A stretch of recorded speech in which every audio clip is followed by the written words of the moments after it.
బట్టి విక్రమార్క గారు అంటా ఉన్నారు, తప్పులుంటే ఏలెత్తి చూపించండి అని చెప్తా ఉన్నాడు. నేను చెప్తా ఉన్నా బట్టి విక్రమార్క గారు, సో ముఖ్యమంత్రి గారికి తెలిసి జరిగిందా తెలియక జరిగిందా, ఆయన నోటీసులో ఉందా లేదా, ఆయనని ఎవరైనా మభ్యపెట్టే కార్యక్రమం చేసిరా లేకపోతే ఆయనని ఎవరైనా మిస్గైడ్ చేసిరా అనేది మనం అంతర్గతంగా చర్చించుకోవాలి. కానీ కొన్ని అంశాలు ముఖ్యమంత్రి గారు ఇది మీరు కూడా చూస్తే బాగుంటుంది. ఎందుకంటే ఇప్పుడు వాస్తవానికైతే నన్ను ఆడికి పిలిస్తేనేమో ఆడ చెప్పే అవకాశం లేదు. కాబట్టి ఇప్పుడు నిన్న మనం మాట్లాడినటువంటి అంశాలే తీసుకుందాం. ముఖ్యమంత్రి గారు నిన్న మాట్లాడుతూ చాలా క్లియర్గా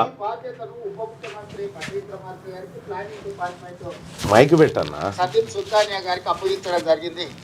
ఆ తర్వాత మనము ఈ రాష్ట్రాన్ని మొత్తం 94,863 విభాగాలుగా ఒక్కొక్క క్లస్టర్ 150 ఇండ్లు మొదటి 3 రోజులు